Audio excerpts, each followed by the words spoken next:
So, ito na yun ang ginawa natin. Kinilaw.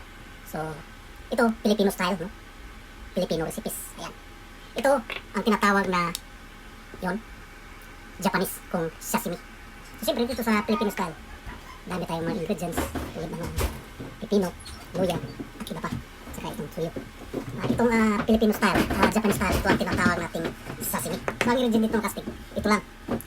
Kunting suyo. Saka, ito. Yan. Saka, kunti lang. Yan. Kaya, subukan natin itong sashimi. Ayan. So, ito, sarap. Tingnan mo, diba? Itong sashimi, sausa lang sa suka at saka suyo. So, alin ang masarap makastig? Bukan. Ayan. Siyempre, masarap to. Hindi naman malit natin itong lutong Pinoy. Masarap din kastig. Pero mas masarap itong sashimi. So what's up mga kastig? Magandang araw sa lahat. Ayan.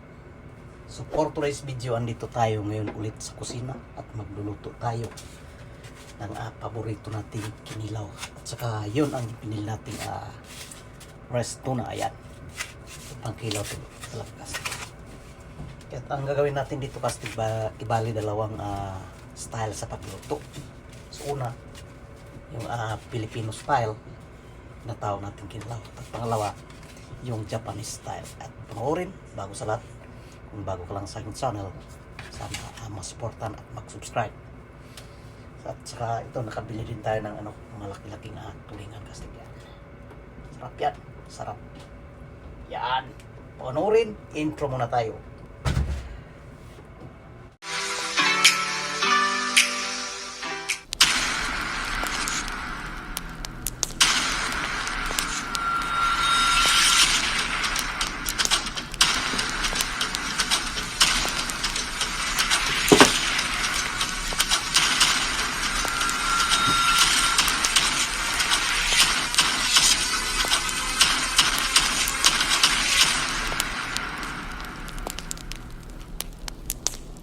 Siyempre kastig.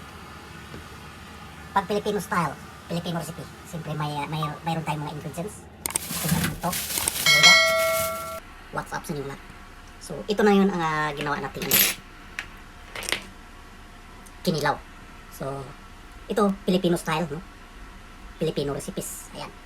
Ito, ang tinatawag na yon Japanese kung sashimi. So, siyempre dito sa Filipino style, dami tayong mga ingredients tulad ng pipino, luya, at iba pa. Saka itong suyo.